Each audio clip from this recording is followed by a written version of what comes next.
I'm here with singer-songwriter Mikel James. Thank you so much for coming down. Thanks for having me. So when did you first decide that you were going to pursue a career as a vocalist and a songwriter? And Well, when did you discover your voice? Yeah, it's actually a funny story. When I was a kid in high school, we, you know how you just get assigned projects to do for school. I got the opportunity to do like a song about whatever class it was, and I recorded on like a crappy little cassette player that you just plug in like one mic, one guitar. It sounded horrible. And then I wrote like a catchy little tune about like, I forgot what it was, like the Constitution or something like that. And ever since then, I just, everyone really liked it. Everyone thought it was cool, and I got 100 on that project. And I ended up doing like 10 more throughout high school. And the first one, actually, what's funny is I had my friend sing because I didn't want to. I was like, I can't, so I'm not going to do it. And then he's not a singer, and I am. It's funny. You didn't parlay that into doing like musical theater in high school, did you? Actually, no. I was asked to do it once or twice, but I never really got into that side of it. Interesting. Yeah. When you went to college, or did you go to college? Yes. Did you pursue it then, or did you go for a more, not lucrative, that's not a good word, a more stable profession? I guess, yeah. I went to college in SUNY Albany. I went for actuary science. Completely not related to music, but it's like heavy numbers and math, and it was miserable. And yeah, I always kept music in my life. It was usually on the side, but then I just went to college for that because it was like something I thought I could get a job in, and then after college I just pursued it more. What were some of the things that you were looking for in terms of like a genre to focus on when you first started writing? I always started, honestly, like I always mixed a few genres together. I always, since my early stuff to even the stuff now, it's always been like a mix of like pop. I had like, there was a lot of like emo, screamo influences I feel like in my early days. So it's more of like an EDM pop, like, rock type thing. I've always stuck with it, and it's kind of just transformed as time has went. Have you ever run into roadblocks when you were writing, and what did you do to overcome those?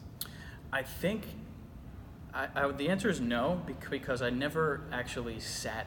The way my process is it kind of just comes to me. So I've never been like, I need to write a song today, and I'm hitting a roadblock. Right. It's always been like, I just got an idea and I want to write it. So it never happened where, I don't know, like I never planned to write a song. It just kind of comes to me in a way, either like I hear a beat or I just hear like a cool phrase and I'm like, that could be a song. Like, and it just goes. So it's pretty organic from one idea, and then it's like, oh shit, I gotta write it. Yeah, I mean, it's pretty much like the song decides it wants to be written, and then it uses me. And then, have you always wanted to perform your own songs? Do you write for other people? Yeah. So I just did an album or an EP for a young artist from New Jersey. Her name is Jackie Neese. And I've done a few like jingle writing things, but mostly I've always wanted to write for myself. I just feel like it fits me the best when I write it. Some of the things I would transfer to like a younger female artist, it was kind of like, you could tell it was a little out of her element, and it would just feel better with me and my style on it. So was it hard giving your words away to someone else to sing? It was hard. It felt like giving away a child, but it was a good experience all around. That was cool. Well, it's better than having the child, I guess, right? True. Silver lining, gotta look at it everywhere. Yeah. So you have something coming out on the 16th, right? Yes. Talk a little bit about that. Song called Sociopath, coming out October 16th. We wanted to do like a cool, spooky Halloween song. I got the idea because there were so many songs about psychopath, She's Sweet But She's Psycho, the Post Malone song. And I was like, sociopaths aren't getting any love out there. That's so, right. So I gotta make sure I gotta write a song about them. So yeah, it was cool. Yeah. What was your process writing for this song? Did it differ at all in your others, or actually in terms of the process? Similar process. I was on the way to record. I was on the way in the car to record now what's going to be the next song. We were recording that, and I got to the studio and I was like, stop, we gotta stop. I have another idea that just came to me in the car. This is even bigger than the idea we're doing right now. Yeah. And I just, sang the whole thing in front of the producer, just got right in the booth, and we just stopped the last song and we started the new one. The third one is the one that's coming next was supposed to be the one that's dropping now. And you said that you also are shooting your own videos. Do you come up with the concept as you're writing the song, or do you write it, finish it, and then plan the concept? Yeah, I mean, I feel like the song definitely comes first. Always, yeah, the song always comes first. And then I work with a great team of videographers and producers.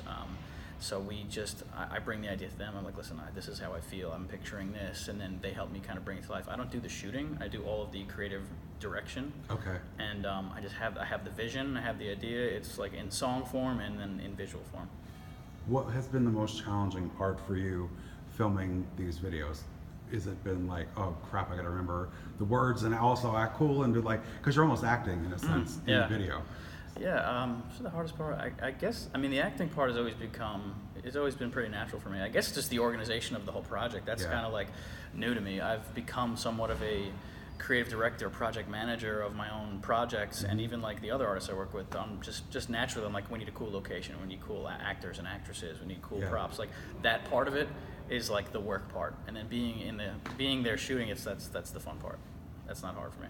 So you are in charge of casting and all that other stuff for your videos? Yeah, I have a partner. His name is Jimmy Greco. He's a pretty well-known producer. So between him and I, we kind of just handle everything. It's like a two-man team. Wow, that's pretty impressive. Yeah. Do you feel that puts an extra pressure on you that takes you away a little bit from the music, or do you feel that enhances it because you're seeing it through the whole way? Yeah, I guess it would help to have maybe a person for project management, a person for this and that and this, just so I could be spending more time writing. But it's worked out pretty well, okay? I guess because of the process that we have, like where it just kind of comes to me at the right moment, and I don't have to, there's no deadlines to be hit. Like a song comes to me and I make sure I jot it down, and whenever I get a chance to record that song when it's at its right time, I'll do it. So, like I said, like the one we were going to record, that came to me like a year and a half ago, and then on the drive over to record it, this new one came to me, and I was like, I guess I gotta record this one now. It's ready. How long have you been recording music? Does it count? Do the horrible recordings in high school count? Of course. No, it was more leaning towards the advent of YouTube and all that other stuff. Being able to put out your music a lot easier than like a traditional way of trying to get your tapes listened to. I guess like 6 or 7 years, maybe 5 or 6 years. I don't know exactly, but these past at least 4 or 5 years, I've been putting stuff out on Spotify, on YouTube. My Instagram has really been taking off. Yes, about 4 or 5 years. So do you feel that has really helped in terms of you getting a lot more exposure than had you had to go the traditional route and try to meet with producers and try to get signed to a label and that kind of thing? Social media has definitely helped me like all the way through. Like I'm talking about like in college, I was doing YouTubes of like songs that would come on the radio. I would do like acoustic pop punk covers of like Soulja Boy and like Flo Rida, just because I thought they were catchy songs, but I was like, I'm gonna put my spin on them. And I made them like melodic, like kind of like pop punk songs. And then from there, a photographer from Sony Music reached out to me and was like, hey, like this is cool what you're doing. You should come into the city. I'll do a press kit for you. Nice. And it kind of just snowballed from there. Like over and over, someone else has reached out to me on social media, like yourself. And got paid big bucks to do this. There's an investor you don't know about. Oh, really? No. That's it. If there is, it's news to me too. Yeah, I mean, it's been one platform after the other. YouTube, and then on Facebook, I joined like a kind of a 3-man boy band when I was like in my early 20s. Yeah. And then just all the collaborations came from people seeing me on Facebook. I'm trying to think what else. Like a lot of social media involved. Yeah. What was that experience like being in a boy band when you were? We didn't really think of it as a boy band, but like now looking back, I'm like, it kind of all was. The photo shoots were just us three, like in like cool leather jackets with like cool hair. I was like, we were in a boy band. We were in 3 Direction. Like, it was cool. It was just like it was basically what I'm doing now, but there was 2 other guys that had like a cool look, and they came from other bigger bands that I was just a solo artist, and they came from bands that had broken up, and they were like, hey, we have a crowd, we have a following, and you have a great voice, and your songwriting is cool. We've listened to your stuff. Let's get together and play like big shows, and that's what we did, and it was fun. So they wanted to just be, part of the group. What's it like for you to hear positive feedback like that? Have you ever doubted yourself, like, oh shit, I suck, this is terrible, no one's gonna like this, but then you release it and it's like, wow, people are really responding? It's actually a weird thing to think about, because people assume like there's so many recordings of you and pictures of you that you just love everything, you just love yourself, but it's for me, it's very critical. I'm probably the hardest person on myself, whereas I'll be like, this is horribly done, and someone else will listen to it and be like, it sounds perfect, I'm so confused. Like, I just have like a very critical ear and a critical eye, I guess, so it's a lot of it's like a blessing and a curse kind of for you. I guess it comes out better, but a lot of times I'll have scrapped something and someone else will have seen it and been like, this is great, like why don't we do this, you know? So Which songs does that happen on for you? well, the ones that are out, they didn't Oh. happen on those, so but some from the past that I just recorded and kind of just scrapped. This new producer I'm working with now, Jimmy, he's been looking back and saying like, this is great, we need to make this a song, this needs to be a song.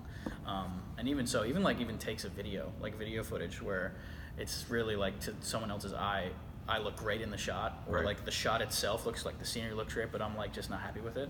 It's hard. You get very critical, I feel. Who wins out? You went out, or does he went out and say you got to suck it up? You're not you're not judging it the proper way. I think whenever I hear someone, and it's not just him, I'm just saying, like, yeah, that was just one example. I think whenever I hear someone else tell me that something is good, I like take a closer look at it and try to really look at it objectively and not be like crazy critical of it. And I go, maybe this is good. You know, maybe this is good. Maybe this is better to the non-musician ear than I even know. You know. Right. Yeah. Well, it's like probably similar to an actor not wanting to watch their work. Yeah. Or yeah. to watch and to see what think they can do better on. Because I guess it is subjective, Yeah. regardless of what entertainment field Yeah. you're in. Like you could think you gave a terrible performance, but The one you thing could have touched somebody that you Yeah. don't even realize. The one thing that I do love is when you have a finished product, at least as a songwriter, you essentially have made your favorite song over and over and over. Like you say like, because you can hear songs on the radio or like you hear songs by an artist, and at least with me growing up, I was always like, imagine it said this, or imagine it had like a guitar break there. But now being an artist myself, I can do that. Right. So every song is like my favorite version of whatever that song is. Are you when you continue your songwriting, are you going to stay within the genre that you're comfortable in, or do you want to challenge yourself to maybe write and record a different Definitely sound? want to record as many different sounds as I can. I want to be like the Beatles and Drake. I think Drake does that too. Yeah. Because I've actually written country songs. I've written like these like sexy hip hop songs, pop, obviously rock style songs. But I've kind of the ones that you're hearing released are kind of the ones that are most mashed in together. That like come into like one it's like an organized product, I guess. Yeah. But I definitely want to get like the country songs I have out there. So I'm looking forward to expanding all the genres. What genre scares you most as a writer and then also as a performer? And are they different? Scares me most as a writer. Well, I'm definitely not a rapper. That's not coming anytime soon. Yeah. There's no rap lyrics being written, or Not even if they come quickly, right? they don't come to my head at all. Like I'm Yeah. not Eminem on the bus. Like that's Yeah. not what's coming to me. What's the hardest? I think maybe a little bit country, because it's so clear like what that genre encompasses, and it's just not like I grew up in New York, so it's like talking about pickup trucks and like Right. all the all the things you didn't grow up doing. all the things I'm like I have to really think. I'm like, what would make sense in this song? Like Right, even right. though I write like a cool twang with the melody, and I'm like, I gotta put words that make sense. I can't talk about walking down Manhattan Street with this country sound, you know? Like Yeah, it's gotta absolutely. be like, so that's probably the only thing. What's the rush that you get when you're performing live for people? And is there nerves that people aren't going to like it, or are you more focused on I'm going to give the best show I can give, and if they don't like it, fuck 'em? Yeah, you always have those like little demons in your head where you're just like, what if something goes wrong? What if my voice cracks? What if I fall off the stage? But I think you're really nervous right until the end of the first song. Yeah. Because after the end of the first song, you know where you're at. I feel like any performer would say this, like you know where you're at with the crowd. If you get like a huge roar, you're just like, oh my god, like, and then you're just then you're in it. Then you're Yeah. in the performance. Then you're like, now I can talk about funny stuff, and like I'm not just thinking about hitting every note and like looking the coolest so they like it. But yeah, after the end of the first song, you know where you're at. Have you had an audience where you really had to work to keep them either interested or like paying attention, or just get them into your type of music? I want to say no, but I don't want to sound like arrogant. That's not arrogant, I it's feel like true. I write the songs pretty in a way that it's not like hard to understand or like. I feel like I always try to keep like a cool driving beat, catchy melodies. It's always been, because those are the songs that always were the favorite for me. So I Right. was just doing what I love, what I love. But it's never been like a weird struggle where, I mean, I had one show that I was at like this hole in the wall bar where we were playing our hearts out, but it was just the wrong setting. Yeah. We were playing like stadium pop music at like a hole in the wall bar, and people were just like, what are you're going hard right now, like we're playing Right. darts, like you guys are like blowing us away, like shut up. Like Right. that was one example where it was just kind of like awkward, but there were some people that were like, oh whoa, like these guys are good, but why are they here? Like that kind of thing. Right. But, yeah. We touched on social media a little bit earlier.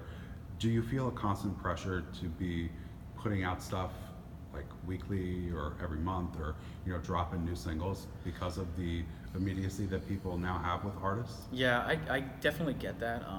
It comes and goes. I think there's times where you just feel like you're in a like you have a momentum, and you just don't want to lose it. Mm-hmm. So you just feel like a slight pressure. It's never been that bad. Like I'm not like like a Justin Bieber where I have like 10 million fans. Where it's like if you don't say anything, it's just like, what are you doing? You have like you have a huge brand to maintain. Like let's go. Right.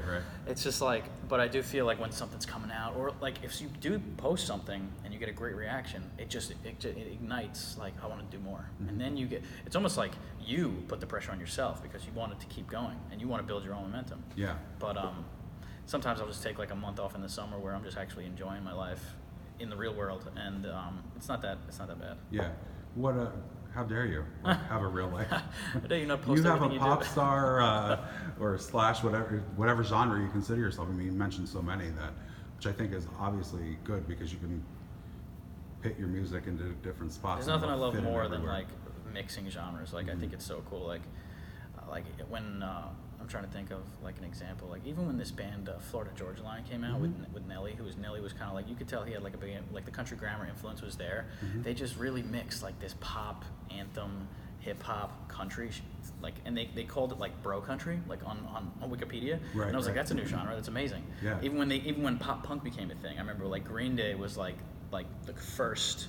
And it was like Rancid was punk, then Green Day was like on the border of pop punk, and then like Blink came out and they were like pop punk. Yeah. And I was like, that's so much cooler. Like I love when they mix genres, and I feel like I've almost in the back of my mind been trying to master like fitting a few into one. Well, you're kind of getting double fans if you do it that way too. Yeah. Like you're gonna get the pop fans and the punk fans. It's crazy. I like it the most. I like those bands more than I like the straight punk bands or the straight rock bands. Like the ones that mix, they just come out to be my favorite. Right. What I know you have a real like a full-time job. Does it when you're sitting there at your full-time job, you're like, oh shit, I wish I was writing music, or in the back of your head like, I have to do this full-time job to keep doing the music? Well, actually, I've recently transitioned over into. I was in finance and in real estate, and I feel like that idea, what you're saying, was really finance. It was like I just really gotta. I really got to make this money so I can keep doing, music. And then real estate was a little bit more freedom. It was like, oh, now I have days I can go to the studio for a full day and don't have to be at an office at 9 to 5. And now I actually own an advertising agency. So I'm at like a cool point where I'm actually mixing these creative like talents with just making videos for brands and companies and stuff like that, where I'm almost like making music videos still. Absolutely. So it's like, because if you're doing something creative.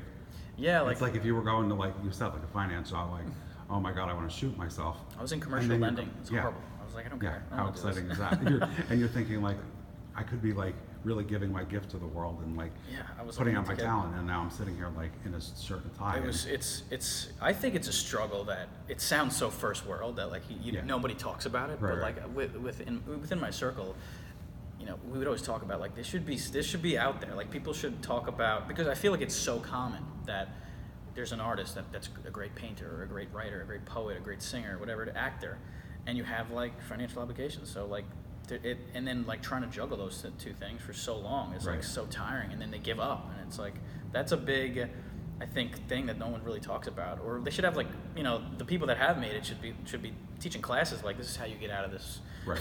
So you get out of this rut doing something you don't like to do. Right. But it's Hey, people have to make a buck, so however you can know. do it. It's like You can't live your dreams out if you don't have any money. If only my thoughts could just be monetized. That's you know, right. like- Mine too. Shit, I'd be rich. What are you looking forward to the most with the next phase of your music? I'm looking forward to playing shows again. I've been kind of just in the studio this last like 6 months, just doing song video, remix video, new song video. It's just been a lot of in the kind of the creation stage, and I want to get to a nice 5-song, 6-song point where then, I have them all out there, and I'm just playing show after show after show, and that's like the fun part. You get everybody excited, and it's just like you get a full, that's where you get it. Right.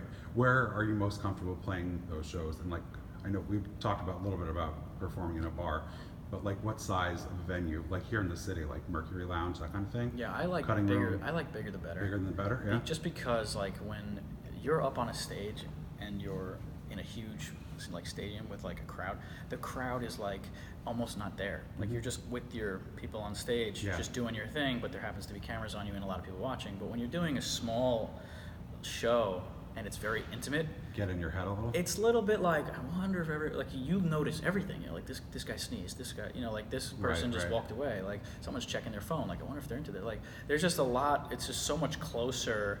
But when you're just going for it on stage and you're just doing your thing and all you see is like, just people in a crowd, blank faces, like you're in your own head and you're just having fun. And that's the best part, I think. Do you feel an extra pressure though to be in a bigger venue to try and sell it out, or? Yeah, definitely. Definitely want to have. It's harder to sell at the bigger venues, but I'm just saying if I were to choose which type, right. like the bigger crowds that I've played were just the most fun because you just having fun up there.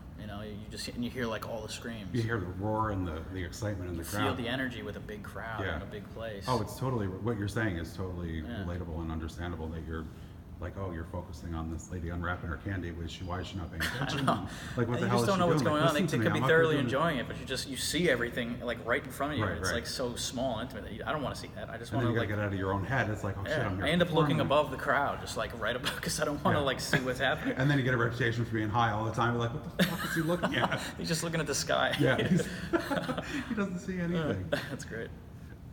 So, going forward, do you think that you would be comfortable enough in your songwriting to give up the performing completely, or is that just something that's not even on your radar and you're not going to stop performing? To give it I mean, I feel like once I think maybe performing, if I was like on tour for a certain amount of years, I'm sure that would be tiring at some point, and I would be happy because I get just a good, I'm not just a performer where I need to be in front of people to like feel that excitement. I love being in the studio and just coming up with I love what I'm doing now. Like we're just writing songs, making videos, releasing them on, on all the digital platforms, and it's still great. Like I'm still like thoroughly fulfilled.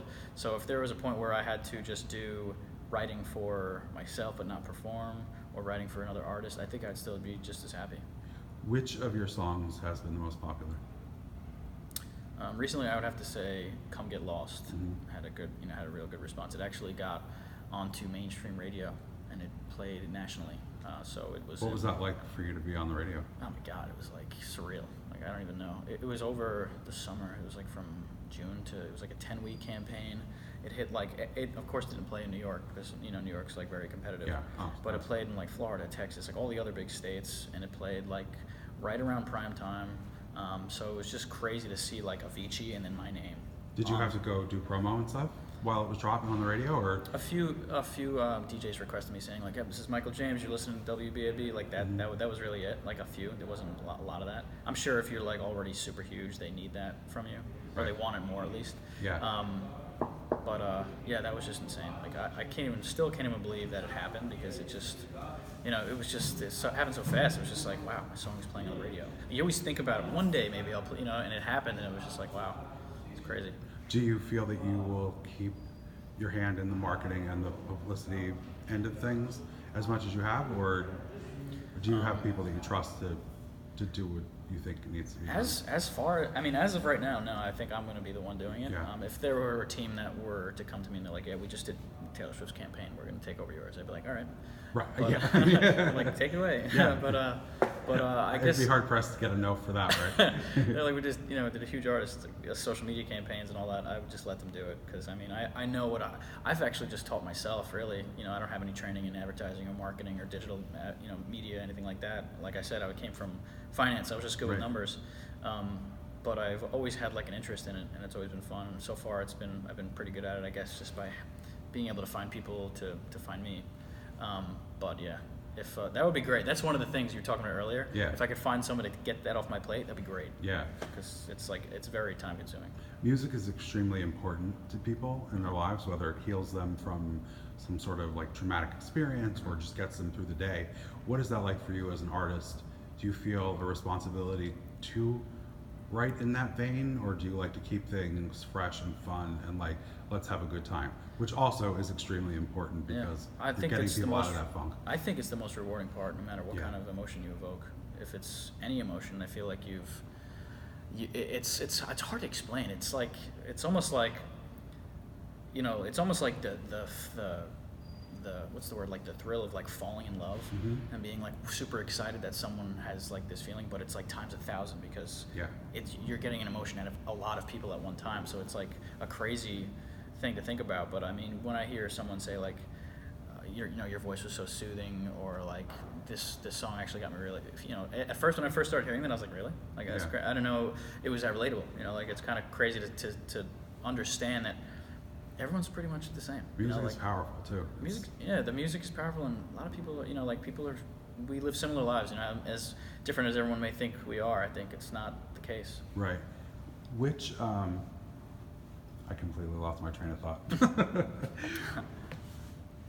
Which artist, there, I got it. Which artist inspired you, and who really stood out to you that you not wanted to emulate and copy their career, but that gave you the motivation to be like, hey, I can do this too. Like, I really respect them.